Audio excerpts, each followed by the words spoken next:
thank you all for being here tonight. So this is the fourth and final lecture as part of the drawing workshop series that's put together by Dean Michael Speaks and Professor Kyle Miller. And I have the pleasure of introducing our speaker tonight. She and I actually almost crossed paths 3.5 years ago when she was a visiting lecturer at Princeton, and I was finishing my graduate thesis. But sadly, we didn't get to meet. As anyone who has gone through graduate thesis knows that thesis takes center stage and life goes on hold and everything kind of fades in the background.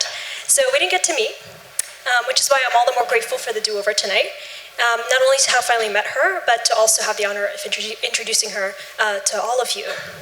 So Iman Fayyad has been a steadily growing force in our discipline over the last few years, operating both in the academy and in practice. And I know all of you here are already familiar with her work and her writing, and she really needs no introduction, but I will still go ahead and give that introduction. So Iman Fayyad is a Cambridge-based designer and educator who currently lectures at the Harvard University Graduate School of Design. And prior to the GSD, she lectured at Princeton University and the MIT School of Architecture and Planning. And she has been invited to give lectures and sit on design juries across the country.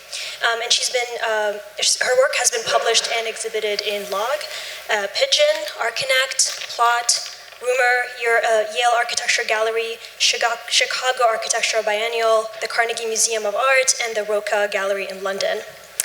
She completed her undergraduate training in architecture at MIT and received her Master of Architecture degree with distinction from the GSD, where she was the inaugural John Irving Innovation Fellow, which is a very prestigious fellowship where fellows get to conduct a year-long research on a topic of their choice. And where she was also awarded the AIA Certificate of Merit, the Faculty Design Award, and the Araldo Cosuta Prize for Design Excellence. So I think we can all agree that she's an all-around superstar. Iman Fayyad is also the founder of the practice Projective, a research-based laboratory that operates equally on experimentation and application in the built environment. Her speculative and built projects, as well as her writings, explore tensions between techniques of projective and descriptive geometry and representation as they relate to the tectonics and materiality of space. In doing so, she challenges us to expand our perception and representation of space from one that is about clarity and product to one that is about making visible the process behind the making of space. Always meticulously situating her work in relation to both historical and contemporary modes of representation, geometric practices, and construction, she skillfully creates a feedback loop between three-dimensional form, representation, and application in the built environment. So her practice unpacks the relationship between three-dimensional form and flatness, that is in the flattening of media, the flattening of form in representation, and the flatness in contemporary construction methods. And her workshop this weekend will primarily focus on unpacking this relationship. So without further ado, please give a big round of applause for Iman Fayyad.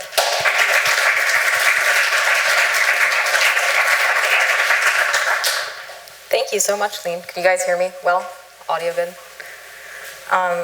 Lean, that was such a kind introduction. I feel like I don't need to give the lecture anymore. I can remove my mask? Oh, wow. We're not allowed to do that at school. Thank you. Thank you so much, Lean. It's an honor for me for you to introduce me. Thank you so much, Dean Michael Speaks, and Professor Kyle Miller for inviting me here to participate in this wonderful series. We're already having a blast with the students. So it's been great, and I'm really looking forward to spending the weekend here. So today I'm going to talk about a particular relationship in architecture, which for me both explains its historical development and informs how we operate as designers today. And that is the relationship between three-dimensional form and flatness. I'm going to show a few examples of my work that deal with this through techniques of geometry and specifically through the lens and the conversation of projection.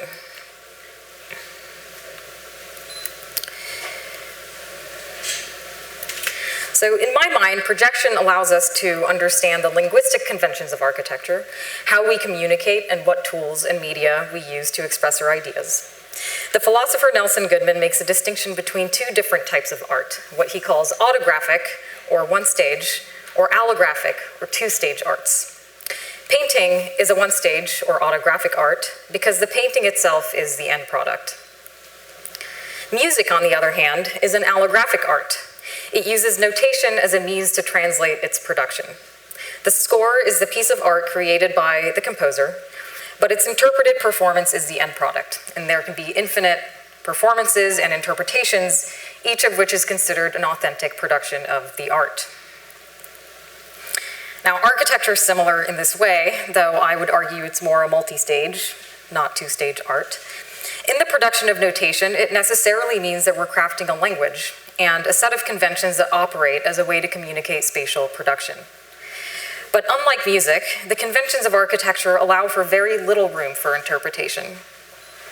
Most of the time, this is desirable. You want people to understand what you're communicating. But what if we were to create room for deliberate misinterpretation as a way to challenge the conventions that have been constrained by the limitations of our design media, both historical and contemporary? So in my work and teaching, I look into how projective qualities play a role in translation or interpretation. I explore this interest in the linguistics of architecture by understanding the virtues and limitations of what is, in my opinion, one of the most important relationships in architectural discourse and practice. And that is the relationship between form and flatness, one that has been hugely consequential in defining the spatial paradigms that have determined the way we occupy space, from our buildings to our city street grids. Now, flatness for me manifests in two ways, and how I'll be defining it in this lecture.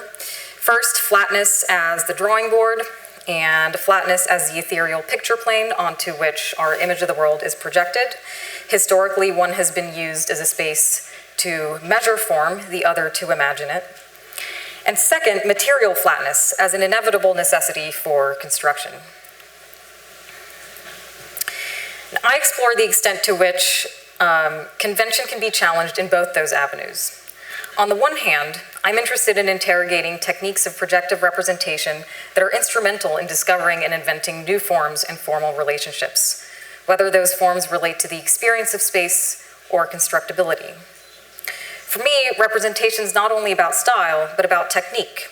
An image conveys not just a product, but the process of drawing form. On the other hand, my work engages developing methodologies that equate design with constructibility through material flatness.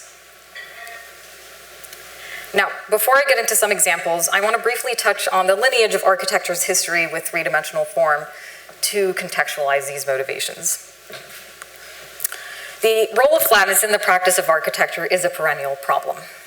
The drawing board and picture plane have been both responsible for the typologies and orders of the canon for centuries, something you are familiar with, perpendicularity and symmetry of classicism due to orthography, the axiality of Renaissance due to perspective. And although the role of Cartesian geometry is in large part ideological, it is also a direct result of the media through which architectural production has been constrained. For centuries, indigenous nomadic populations had been deploying certain types of non-planar curvilinear forms precisely because of their relationship with flatness, not with drawing per se, but material flatness. In the case of the Sioux teepee, conic surfaces were optimal for the nomadic way of life because of their ability to be designed and sewn perfectly flat, and their structure made out of native linear wood materials elements that were readily available. This property also made them easy to mount, dismount, and were lightweight for transporting. There's a very useful and specific angular characteristic of the teepee because of the conic angle in 3D, between the conic angle in 3D and the unrolled skin. An unrolled semicircle rolls perfectly to a 60-degree cone, which makes both the measurement and prediction of three-dimensional space possible in 2 dimensions exclusively. We are going to get quite specific in this lecture. This angle of a non-right cone proved optimal for structure, inhabitation, and diffusion of smoke from the interior of the dwelling by bypassing the apex of the cone, all the while having a very simply determined form in 2D that required no angular calibration, the semicircle. Centuries later, these developable and other singly ruled surfaces became prevalent for similar reasons in the practice of stereotomy as volumetric subtractions. The presence of straight lines made them easy to draw and to carve using linear tools, so it became an expedient means to produce non-planar form. Other types of curvilinear surfaces, again centuries after that, were acknowledged for their structural capacity and ability to be constructed out of linear members, such as the thin shell, doubly ruled concrete structures of Felix Candela. Now, the digital era relieved architecture of the strictures of this type of flatness to a great degree, both in terms of design and fabrication. This has had consequences on our use of geometric form. And I think we're beginning to witness a potentially asymptotic relationship between technology and architectural innovation by questioning the limitations of the tools at our disposal. Tools have become so powerful, we're almost too good at using them. Today, we can output any object of our imagination without truly understanding it, or in some cases, even authoring it, its material behavior, tectonic expression of part and whole, or its contribution to spatial organization. But despite our ability to produce almost anything, the problem of flatness is ever evolving and still very much alive. Flatness presents itself in today's practice in many ways, conceptually, aesthetically, and tectonically. Now, as these issues relate to form, organization, and fabrication, we can kind of make an overall intellectual narrative that historically there's been an inversion on two fronts. On the one hand, the process of designing, which used to go from 2D to 3D, now we go from 3D to 2D, back to 3D. Second, whereas a previous practice was preoccupied with a coherent whole made of specific and idiosyncratic parts, the contemporary condition is defined largely by the idiosyncratic one-off whole with rationalized self-similar parts through our ability to mass customize and use stock material. So questions that I seek out that are sparked by this inversion is, can we develop techniques to design the part and whole simultaneously through properties that relate to material and pictorial flatness? More importantly, can these methodologies invent new languages of architecture and prompt us to ensure that certain types of forms and construction techniques do not remain confined within exclusive social and political domains? So I approach these techniques of geometry through three branches, which I won't get into too much: projective, descriptive, and analytical. And just to give a little overview, I see them as kind of three different languages that tell the same story. So some are more useful than others in certain instances, but each of them has direct implications on both the conception of form as well as its material production. So we see here on the screen near identical geometries generated by different means: descriptive on the left, which emphasizes the surface; analytical on the right, which emphasizes the subdivision. So I'm going to show a few examples of how I work in these disciplines in ways that allow me to understand their architectural potentials. My inquiries fall generally into three areas, though they're by no means mutually exclusive, and I'm going to be sort of toggling between the three. First, the perceptual or the subjective experience of space, how form can affect perception and movement. Second, the isomorphic transformation of objects from flat to form. And third, spatial organization through ideas of repetition, aggregation, and continuity. And I'll start with a research example that illustrates how pictorial space can be used to motivate formal language through movement and experience. So this is a technique I started developing when I was a thesis student. So for those of you who are in thesis, it will haunt you for a long time. And this is a technique that addresses the disconnect between objective reality and subjective perception through the use of a specific type of perspective construction that maps three-dimensional spherical space onto two-dimensional Cartesian space.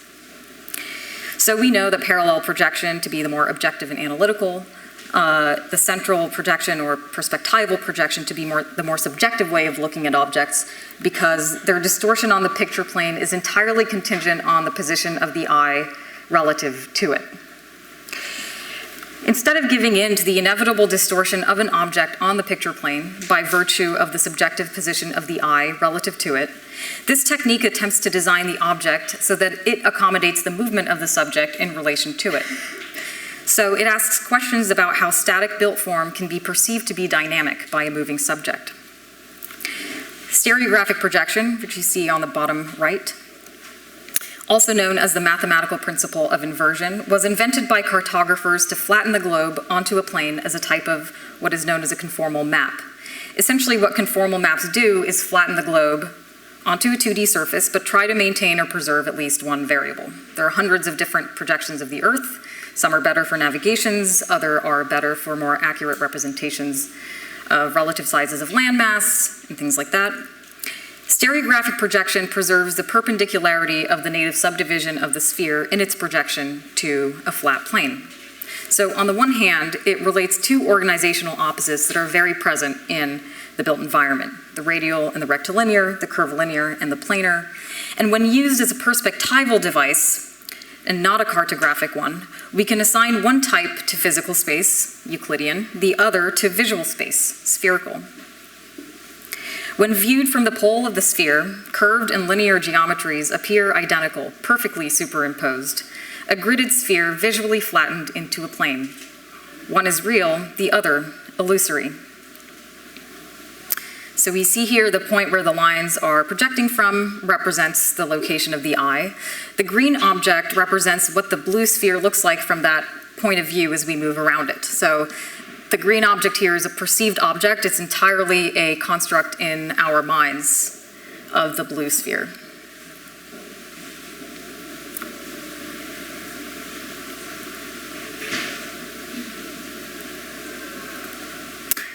So now jumping into that sphere, what we see on the picture plane right now is the green plane.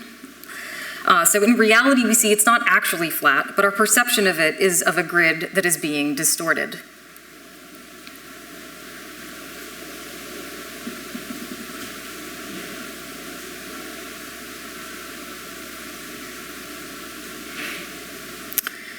So you'll notice that these forms are reminiscent of Darcy Thompson's Mobius transformations. This is actually partly coincidental, but it brings up issues of what is considered to be the norm and the distorted because of our familiarity with the Cartesian grid. But what this essentially does is create objects of two identities, one that exists objectively, the other is purely perceived. It exists temporarily and only in the mind. I'm interested in fusing these two realities, three-dimensional versions of the rabbit and duck, where objects can embody multiple identities at the same time. But whereas the rabbit and duck are a Gestalt switch of either or, I seek to produce objects that are both and. The difference is that with the objects I'm showing here, it's less about a Gestalt switch and more about a gradual and temporal transformation from one type to another. So we see here the object sort of morphing or liquefying to a point at which it visually snaps to mirror the identity of the urban context. And as soon as you move away from that one point, it begins to deform, distort. So what does this mean in terms of architecture and why is this important? You can produce objects that can conform to their urban context, for example, while also accommodating visual and experiential cues of its occupants. So the research attempts to go beyond the mirror illusion. It's not purely about a kind of smoke and mirrors effect. I look into both the ideological and spatial consequences of working in this way. So this technique essentially produces three types of inversion.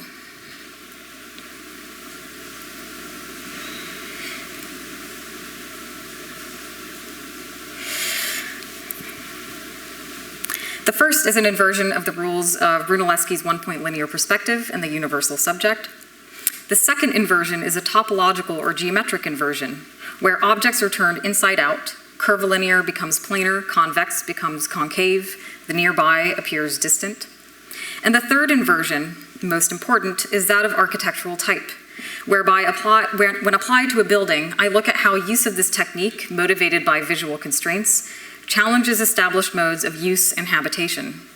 In this case, looking at the theater as a program with a history of the political power of the privileged point of view, and having that redefine entirely how the building is used by constructing its geometry so that every audience member can experience the privileged point. In essence, the geometry of the auditorium is defined by entry locations of audience members. And in fact, what this does is invert relationships between front of house and back of house, for example, or create new relationships between audience and performer.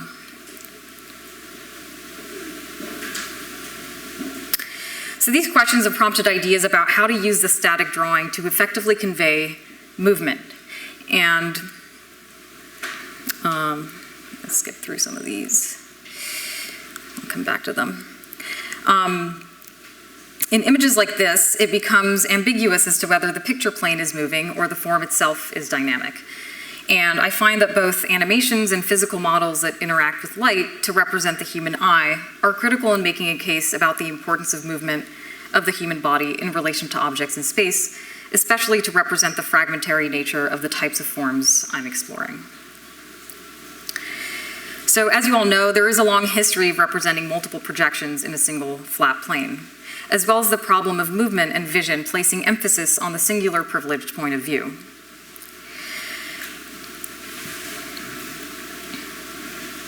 So I'm currently looking at how these forms can be modified by the displacement or dispersion of the privileged point into continuous sequences and the new kinds of forms that continuity or multiplicity can produce. So in this video here, we see things fade in and out of coherence as the subject moves from one point to the next. In essence, making us aware that the picture plane travels with us and is not static in a moment, not a static moment in time as it typically is represented.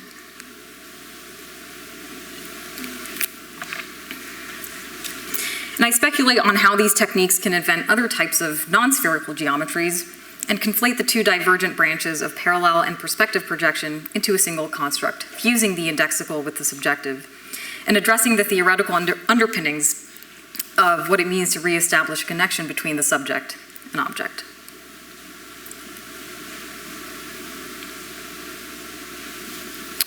So I would say that these modes of inquiry into representation are super important, regardless of the type of project or program or context.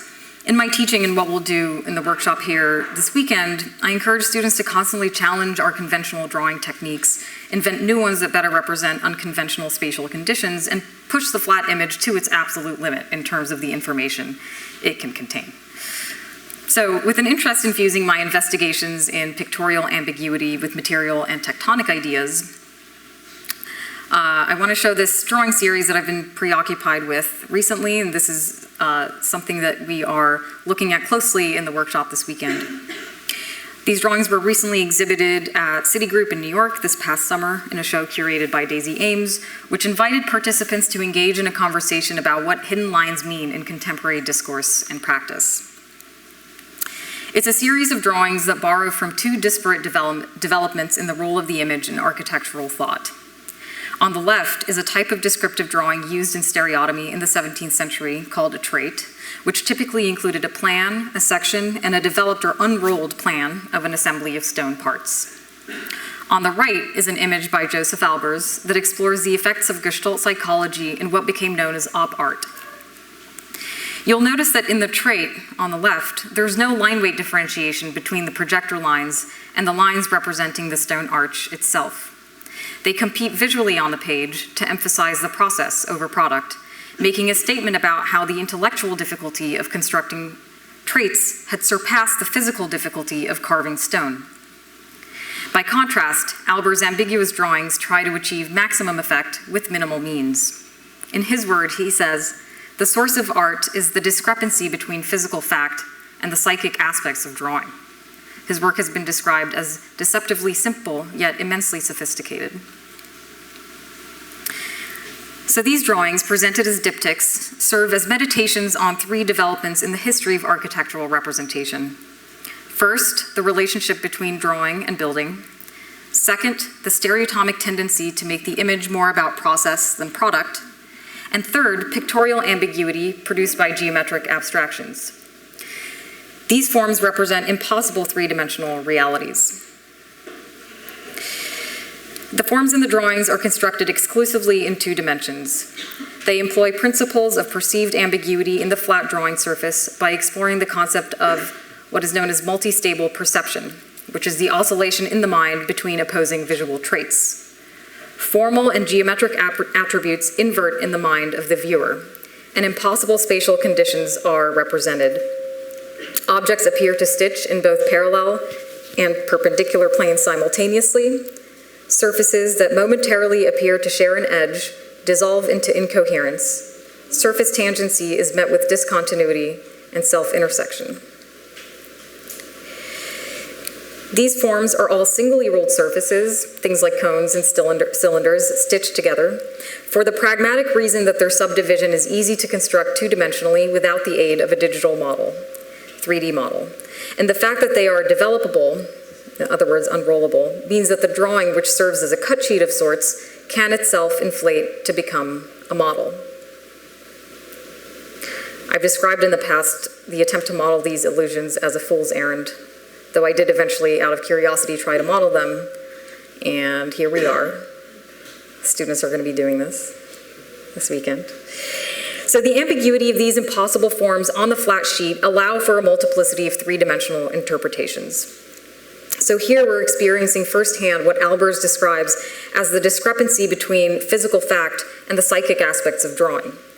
The illusory images are impossible to physically replicate because they are fictional. But because they're rationally conceived, their unrolled realities produce multiple three-dimensional realities, none of which represent or resemble the illusory image, but are new coherent realities in their own right.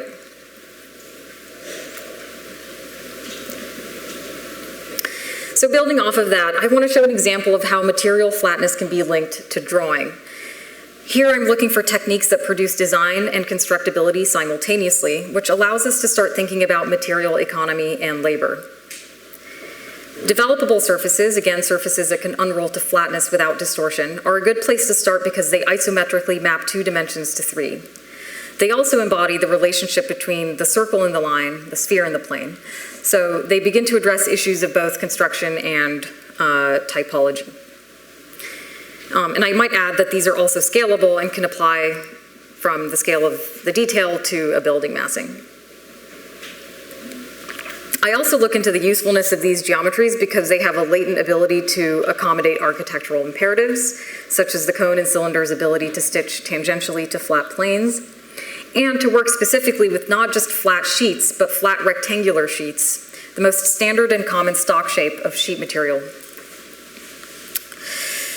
So this is a shading structure I just completed over the summer in collaboration with the City of Cambridge's Public Space Lab and Community Development Department in addressing climate equity in the city. The installation of the pavilion serves as part of the Resilient Cambridge program, which seeks to educate the public on the urgency of urban heat island effects and sustainability by recommending an increase in shading in lower income neighborhoods that experience higher average temperatures due to a deficit of tree canopy coverage. Given a very low budget, it was imperative that I develop construction methods that use recyclable material, produce little to zero waste, and require limited skill and cost in assembly.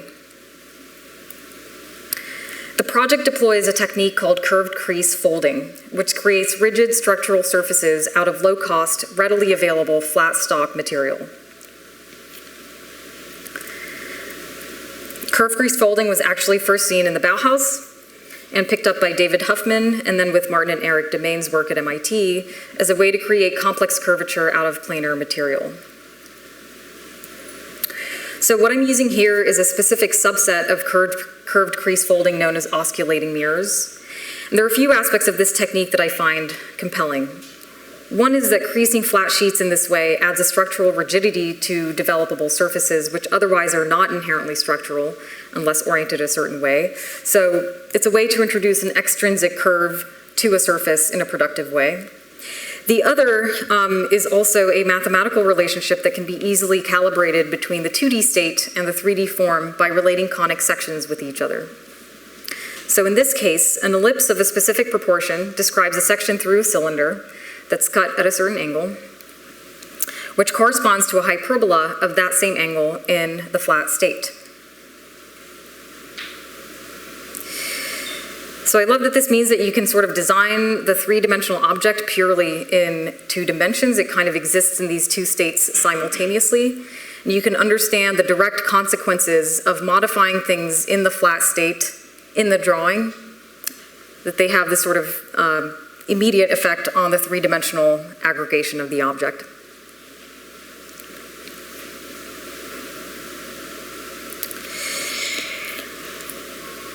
It also allows for the aggregation and stitching of multiple parts in the flat state, almost like a quilt, that can then fold up into larger parts into a coherent three-dimensional whole, as we see here. So again, we're designing the part and the whole and the 2D and 3D at the same time. So here we have 3 identical modules that are stitched flat, assembled at the seams.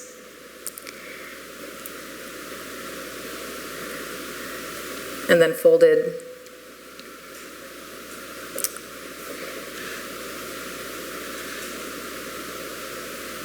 into the 3D form. You can sort of understand the quilt-like quality of it transforming from the flat to 3D.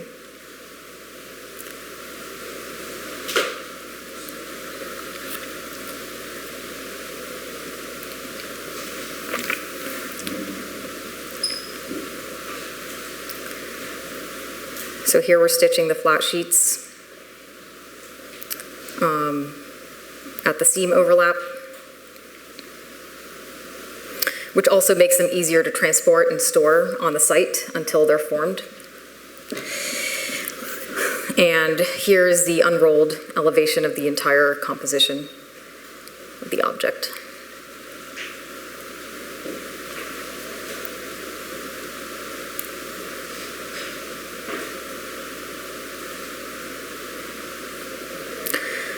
So they're sort of stored on site, and all of the work was done on site. There's no real prefabrication except for the scoring of the sheets at a fabricator's. But the whole process of construction was sort of, or the inflation of 2D to 3D was sort of witnessed by anybody walking by on the site. The material used in this project is HDPE, high-density polyethylene, a lightweight and translucent and recyclable plastic that's also relatively cheap. And one of the most important design constraints for me in this project was to calibrate the dimension of each module around the most readily available stock size of HDPE, 4x8 rectangular sheets, so that each sheet was used in its entirety. No part of the sheet was cut and thrown out. Instead, the sheets were merely scored with hyperbolic curves and then bent to shape. And the same 6 units are used to create the wall structure, the roof, and the seating.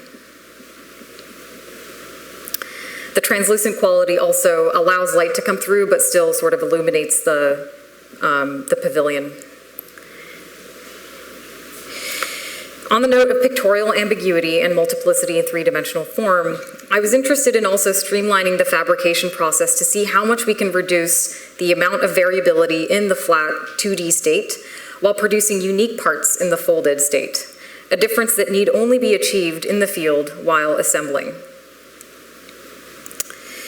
I have to say this was actually a little bit confusing for the contractors and the fabricators because every time they cut it, they thought they were doing something wrong because it looked the same. But anyway, we see here 3 units that use the same hyperbolic curve in the flat state, but depending on whether it's scored or cut through all the way, the 3-dimensional outcome varies drastically.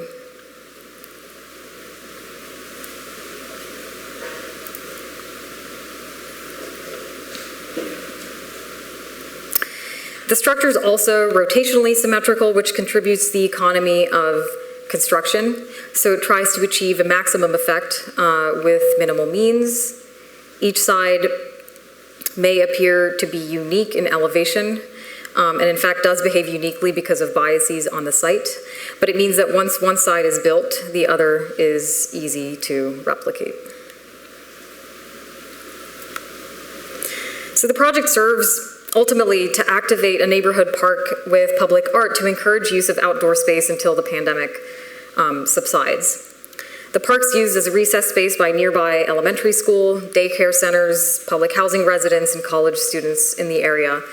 And I have to say that given the ease of the construction technique and the process, our ability to be out on site all day, meeting nearby residents and users of the park, while working was such an enriching experience to be able to share the process with them that allowed them to kind of witness the step-by-step assembly of the structure that seemed friendly and graspable.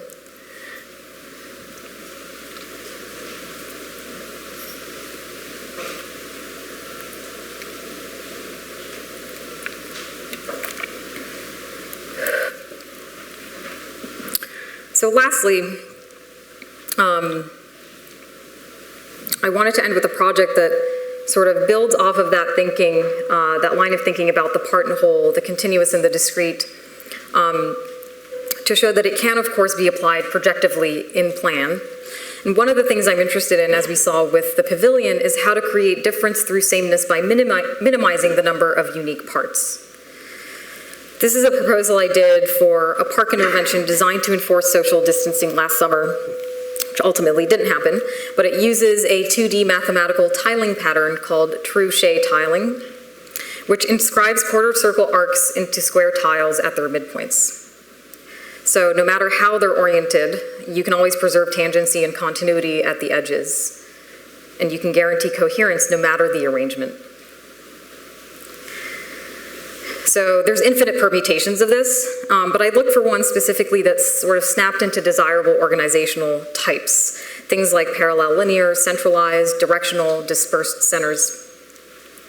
And when interpreted three-dimensionally, these tiles begin to add sectional biases and hierarchies based on how they're arranged. So they become not completely agnostic anymore at the expense of spatial variation.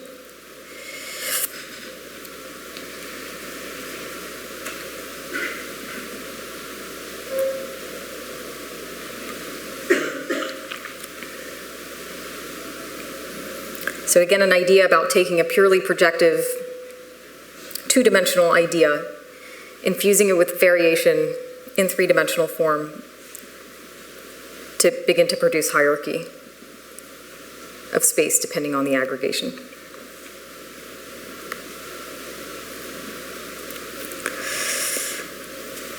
So these modules can reconfigure based on need. During the pandemic, they would be arranged to produce circular pods for social distancing, or one-way walking streets.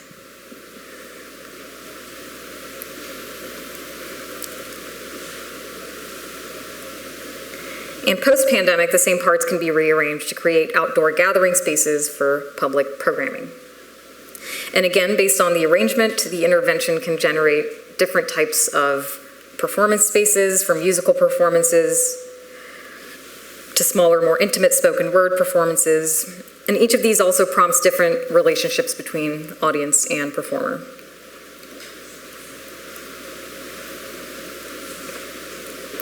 Modules would be constructed out of lightweight foam to make them easy to pick up and move around by various users. And these attached conical pendentives act as shading elements and can aggregate to produce different profile types as well.